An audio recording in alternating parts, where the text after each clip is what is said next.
Okay, awesome. We are already live at the Minimalist Biohacker Instagram channel. This video and this live session today will be held in English. So for all my German listeners, you can of course listen in, and if you have any questions, just send me your questions and I will try to answer them as soon as possible. So, what has been going on lately on this channel? Not so much, because I was working a lot on an ebook that is now published, which will teach you the minimalistic principles of biohacking for better health, more energy, higher productivity. I finally published the courses and also webinars. They are now online and available to the public. And that took a lot of time, so I didn't have so much energy left for the live sessions. And also, of course, I only want to do live sessions that provide a lot of value to you. But now it's starting again, and today we have a really interesting guest. And it's Brody Miller from Neuralprosperity.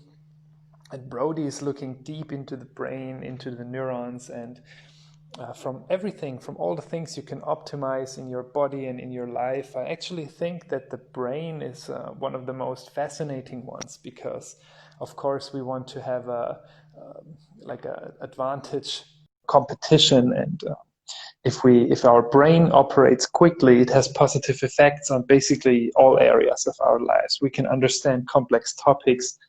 We have an easier time learning things, and if we're smarter, we can also shield ourselves against damage of the brain then. So I think that optimizing the brain is really, really important. And for that, we have our special guest, which just joined me, which is Brody Miller from Neuralprosperity. Hi, Brody. Hey, Marco. Really Great cool to be have on with you. Yeah.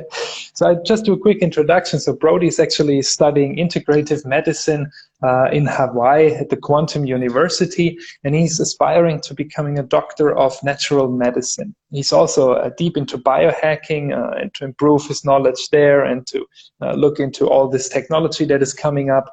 In your free time, you like to travel and spend time in nature and with family and friends. So I think we're the same there. And you told me some things about you, that you had like brain surgery, and you also struggled with addiction and came close to this topic by that. Can you just quickly introduce yourself and how you came to this biohacking and brain topic? Yes, absolutely. So I originally got into health because I struggled with health, and that was quite an issue for me, because before I struggled with addiction, growing up in my 20s, I'm now 31, and I then had brain surgery 4 years ago, and struggled with seizures. And after the brain surgery, I continued to struggle with seizures and things of that nature. And my family and I, we were completely out of luck, and we didn't know what to do in that situation. But what happened is I started to get into meditation, and slowly but surely I realized that everything was in my thinking, and my thoughts and emotions were controlling how my body was feeling. And truly at a cellular level, I started changing. And the second realization I had was in the food I was eating. And the food is also at a cellular level, because what you eat is what you become. And more people are realizing this. And so when I started to change my diet, I started feeling tremendously better. And then eventually I became more and more interested into biohacking, things of that nature, just added on to how I could feel better emotionally, and life has just been getting better and better. Cool. Yeah, good to hear that. And it happened in a similar way for me, like nothing with the brain, but also like continuous illness basically pushed me into finding my own solutions and looking deeper into the topic. But I have to say that so far I didn't look too much into brain itself. It's more like what I always try to get and take away is like more focus, more concentration, having the ability to remember things, kind of that. But maybe you can tell us a bit more, like you came out of this brain surgery and you had trouble and then you went into meditation. And how did you notice for the first time that things improve and what did you feel there? So it took a little while, but I started to notice that I would go really, really deep into meditations. And meditation is a skill, just like any other habit that you can create. And when I got super deep into these meditations, I noticed my energy levels changing and the clarity of my thinking, the overall my just overall well-being was much better. And it was just a slow, it wasn't overnight or anything, but just like I said, any skill that you build. Yeah. And like what kind of meditation are you into? I like to do I like to do all sorts. Mindfulness meditation. I'm into just surrendering, like almost surrendering, going just deep into just letting go, kind of letting go into the deep darkness, I guess you would say, and it almost feels as if you become one with the universe. And you just basically you just sit and then just let your thoughts happen, or is that a special process? Well, I actually was using Joe Dispenza's meditations, if you know who he is. Yep. Yeah, yeah. I'm using one of those as well, actually. Like I have a version around 20 minutes where you really focus on, like to get in there, you focus on different parts of your body in relation to space also, which is super powerful. I think it Right. always gets me into this kind of like outside perspective mode. And Right. then basically visualization. I'm also big on this, like really, I usually start with gratitude and like what I have, and then I go from there. I kind of visualize my life in a few years, and then it usually gets me. I completely drift away, and then like really changes happen on an energetic level. It always sounds like woohoo, but I mean it's just a natural thing. Like you change your brain waves, this changes the chemicals in your body, it changes your hormones, right? It So changed. Exactly. maybe you can guide us through there a little bit because you're the expert on that. Like what happens on a physiological level also when people go into meditation? Because like for the listeners, usually I have like business people and they're very kind of logical minded and they think like, oh, meditation is kind of still a bit hippie or whatever. But I say, no, this is like actual science. You change the chemistry. Maybe you can go on, talk about that a bit. Sure. Yes. So meditation has so many benefits. It's incredible. Like if meditation, number one, increases blood flow to the brain, to the prefrontal cortex, which we all know the prefrontal cortex is our the CEO of our brain, and it controls all of the other centers. It's kind of the boss. So it increases blood flow. Your body also becomes you become more in tune to your thinking and your emotions. Also, meditation, it will keep you, it increases awareness, your mental awareness, and it's just the benefits are numerous, and studies are abundant of how meditation can help you. If you just Google the benefits of meditation, there's almost an endless amount of them. Yeah, definitely. And like for myself, I felt that meditation in the beginning, I thought it's like sitting still and being like straight back and whatever.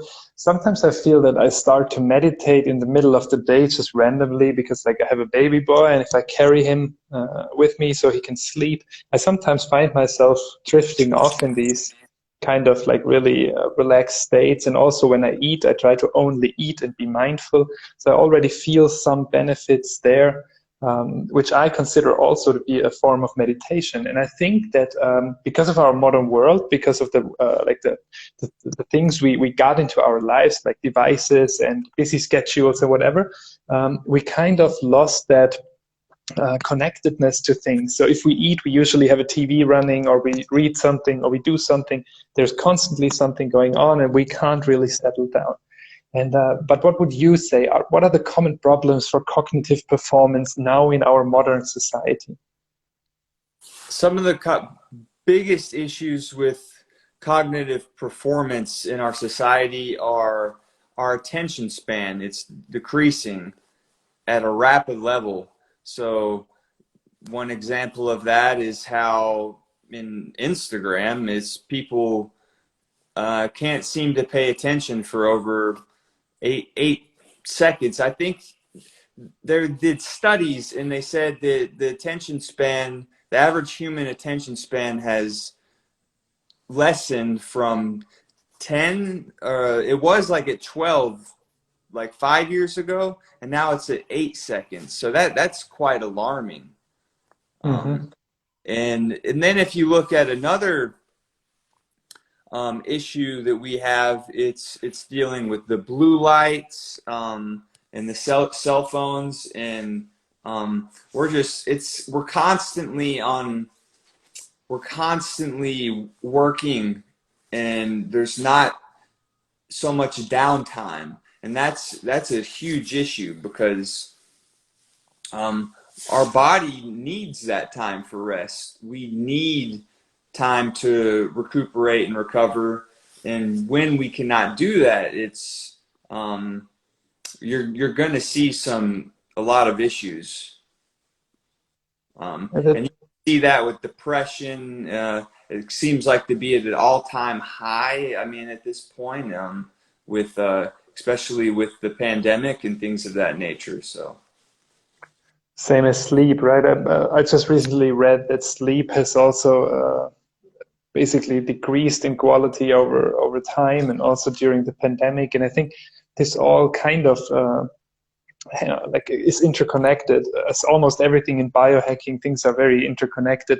And I think that if you're running too hard during the day, or if you're like too fueled up by things and also can't shut down in the evening, it's like a vicious circle, vicious spiral going downward.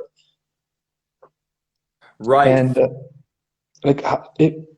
now that I'm a father of a half-year-old son, I'm thinking a bit differently about the world now also, and I kind of look at the people in a different light, and I look a lot at the kids because I commute by train, and a lot of them are glued to their smartphone also, and I think a lot of them are, of course, engaged in social media, same as we are. It's something like you can't change the time, right? But what is your perspective on that? Like, how would you approach that topic with kids? Do you have any insights there? Yes, I personally would say that I would encourage the kids to not just encourage them. I would show by action that there's more to life than smartphones. So getting out in nature is a huge one. in sports, having them play sports with you, getting a dog. Those are all just great habits that you can build upon that are disconnected from the digital realm that we've entered. So there's a lot of things that you can do, but kids tend to they tend to see what you are doing and follow your actions. So if you're glued to the cell phone, and then they're going to do the same thing. Yeah, absolutely. No way around that. I see that everywhere. That's the kind of they imitate basically the parents. And of course, the parents are hanging on their smartphone or on the tablet. So we cannot tell our kids to not do it, basically. Right. But at least we will look like fools if we do. Yeah. And so not only with kids, but if we say like, okay, attention span is going down. I mean, it's kind of obvious that a lower attention span is something that is not good. But why do you think, like, and also maybe the social implications, like why could this be bad? And why actually, to turn it around, is cognitive health so incredibly important? Cognitive health is the most important thing, because our cognitive health is the foundation of all of our health, because our thoughts and emotions translate to our heart, which is our next energy center, and then our gut. And it's just all information, and how we think and feel in our brain is how we will treat other people. And therefore, what we're seeing right now is a lot of cognitive disbalance, and therefore people are treating each other negatively. They're depressed, so they're treating others in that negative manner. Okay. Yeah, it really has big implications. And Huge. just from my own personal experience, like I'm really, really deep into the biohacking, and like also the term and like quantifying everything since a bit more than 1.5 or 2 years now. And I started with a journal. So that's how I started. And I wrote down like how I feel, how my energy levels are. And it's really funny, and it completely changed for me. Like at the beginning, I was always at around a 6 of feeling every morning, every evening, and then it went up gradually. And now I can like honestly say, I think I didn't have a really bad day in months, like where I really come home or wake up and think like, oh man, that was a really bad day. And when I reflect on this, I think I have completely shifted my mindset. I have completely shifted my perspective on things. And sometimes I catch myself in the middle of a day where I'm a bit grumpy or hungry or something like that. And actually I treat other people worse than usually. And then I think to myself, oh, actually like what I'm feeling, how my hormone levels are, like even my food actually influences how I treat someone else. And I think like how big is this effect seen on the whole society? Because I see a lot of people working into work really grumpy because maybe they're hungry, maybe they haven't slept well, Right. maybe they don't meditate, they don't even reflect on their behavior, and then they're like going on like this, and they're thinking to themselves that this is life, this is how it is, like I'm just have to be like everyone's grumpy and this is life. And I can honestly say from my perspective, like no, I don't want to ever feel that way how I felt like 3 years ago, and want to go back on this level because we have so much more control. Like how do you see that? I see that everything is a mirror in how you treat others is how you treat yourself. It's a reflection. Everything is a reflection. So what you see in your external reality is a mirror of your internal reality, 100%. There's no denying that. And maybe somebody could at a philosophical level, but it's literally the external is a map of your internals. There's no doubt about that. That's profound. And I think a lot of people don't realize how much control they actually have over how they feel just by the way they treat themselves. They go about food, they go about movement and health, like sports, like all of those things that they're cutting out, how it actually affects the way they feel and how much control they would have if they would just take the leap. Marco, you mind if I ask you a question? No, of course, go ahead. Okay, so I was really curious on how I can biohack at the most economically tangible way. So you mean just in general or a specific goal? Yeah, just in general. I just would like to know how I can biohack economically. Like what is the best way that somebody can get into biohacking in the most efficient way? Yeah, cool that you ask. Like, of course, this is part of the founding reasons of Minimalist Biohacker, because when I entered biohacking, I was kind of overwhelmed. Like, I found, like, especially a lot of inspiration from Dave Asprey and also Ben Greenfield.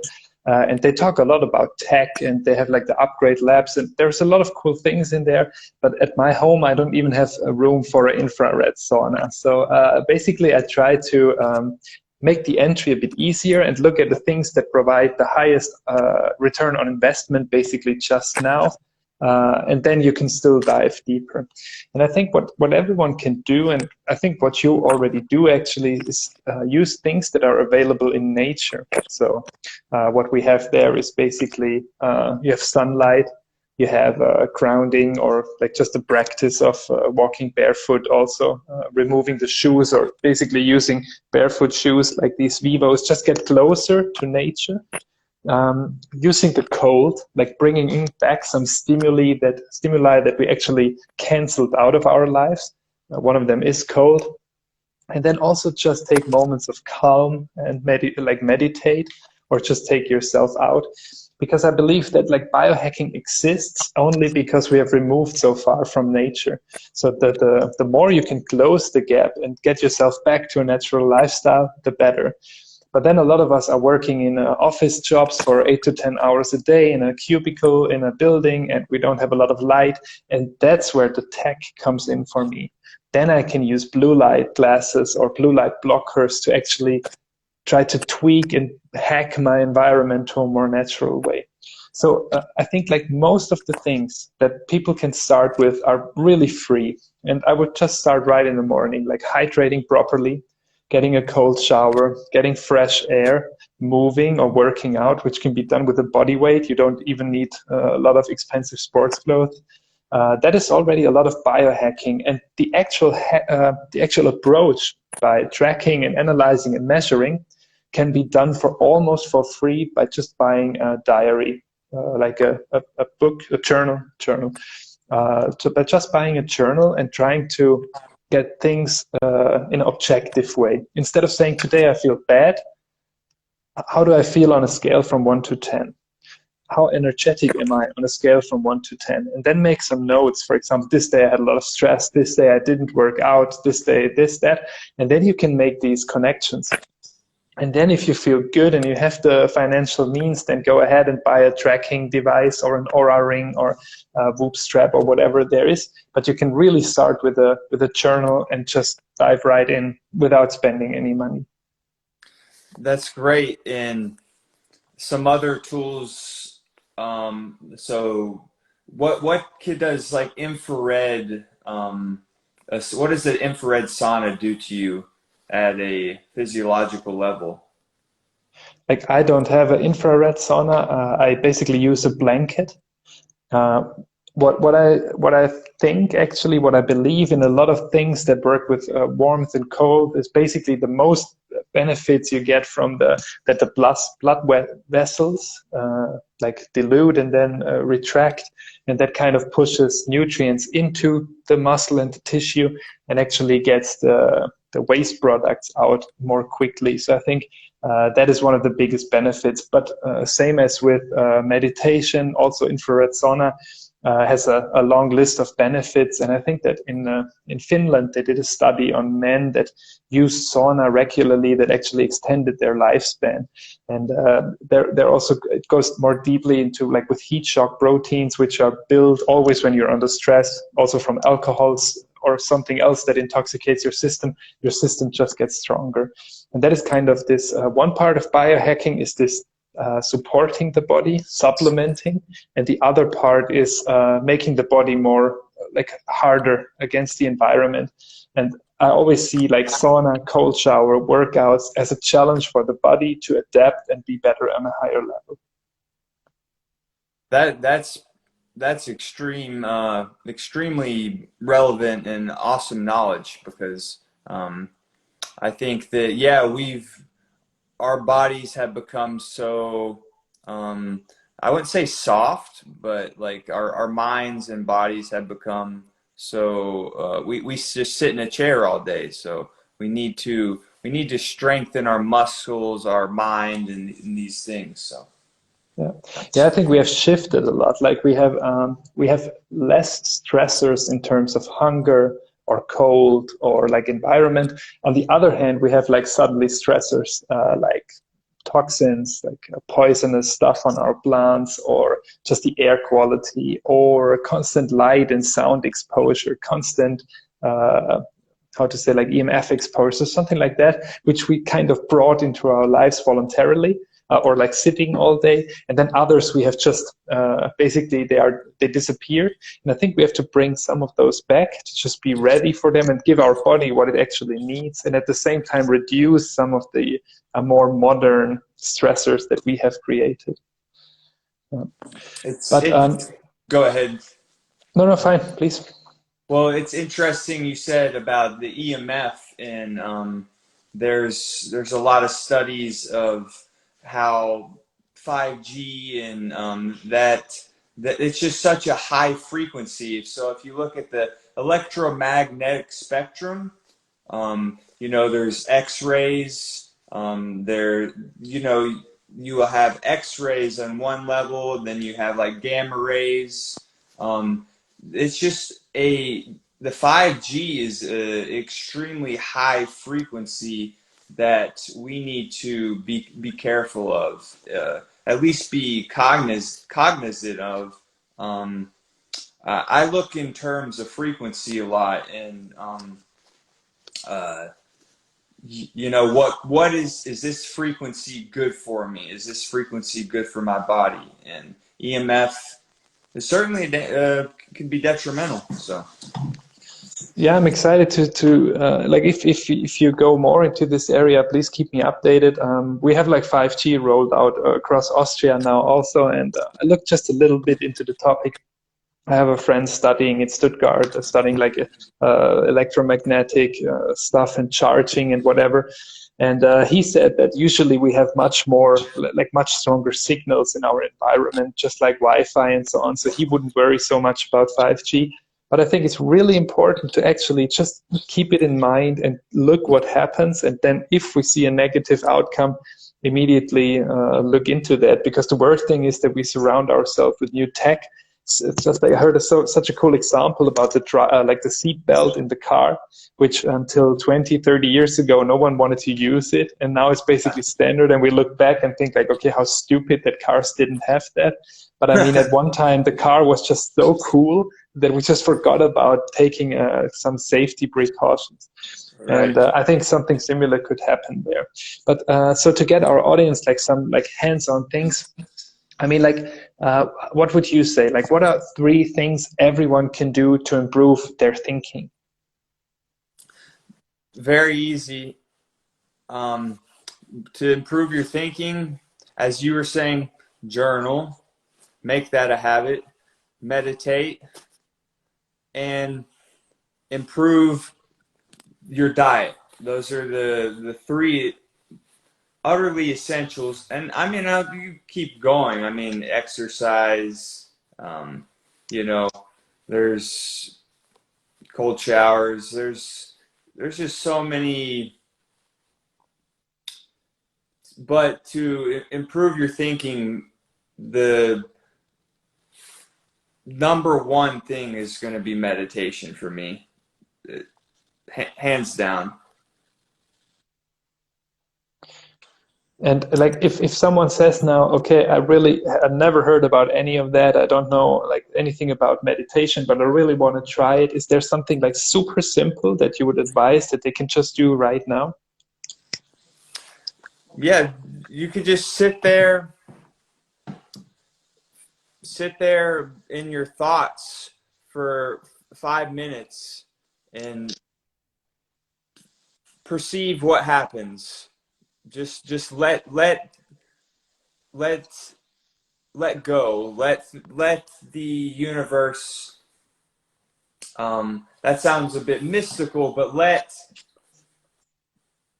life transpire, and just analyze what you're thinking at that time, and then maybe after the session is over, write down what you were thinking in those 5 minutes, and gradually move up in time, and you'll notice that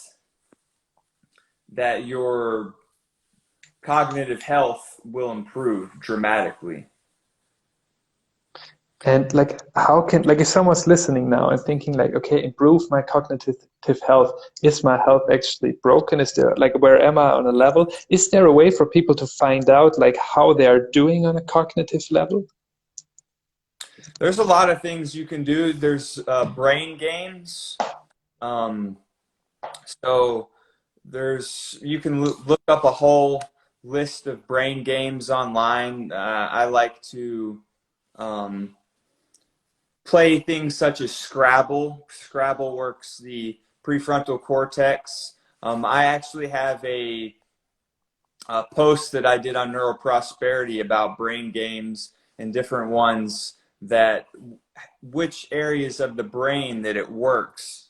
So there's brain games are really, really good of improving different areas and the functionality. And you can just think of your brain as a machine, and like the prefrontal cortex can be the motor, and other areas can be different areas of the car that help make it function at a mechanistic level. And we can tune it with brain games. I actually play dual N-back sometimes. It's super frustrating, but I got quite good at it, or like keep improving at least. It's really hard, but it really helped me, because now I can. I noticed that it works by. I've always played it when I traveled and was a lot at airports, and I always had to double check my seat number before entering the plane. And I played dual N-back for a few weeks, and I was like at level 4 or something. And suddenly I noticed I had remembered my seat number. I never had to double check it again, which was super weird. And I thought, like, okay, that's actually working. Yeah. So I will definitely post like also your 2 posts about meditation and also the brain games in this story afterwards, because now we are wrapping up. It's like 30 minutes. It's a quick call. Maybe we can do another live session in the future where we can talk a bit longer. But I want to keep the format short for now. So where can people learn more about Neuralprosperity and your work? So as of right now, you can check me out at Neuralprosperity on Instagram or Facebook, Neuralprosperity, as well as I'm on LinkedIn, Neuralprosperity. And soon I will be at www.neuralprosperity.com. Awesome. Setting up the website. Absolutely. Okay, cool. All right. So for all the listeners, you can also, you can visit Brody's work at LinkedIn and Instagram, and soon on his webpage. Also visit minimalist-biohacker.com and check out the ebook. There's unfortunately only a German version, but you can still sign up for the newsletter and follow along on Instagram for daily tips and tricks. So Brody, thank you so much for taking the time and talking to me on this live channel. It was super interesting. And actually, I have the feeling that we just touched the very, very, very top surface of the water of the lake that your brain is also, and the knowledge you have. So I would be really happy if we could do like a longer session in the future also and dive in, because I also believe that what happens here, the mind is basically the base of the pyramid. If we have the wrong mindset, everything else won't work properly. So we have to start there. 100%. And it would be great to be in touch. It would be an absolute pleasure to return with you, Marco. Thank you so much for having me on. Yeah, cool. Thank you. And like all the best to the US from Austria now. Great to have you on the show. And then see you soon. All right. Take care. Bye, Brody.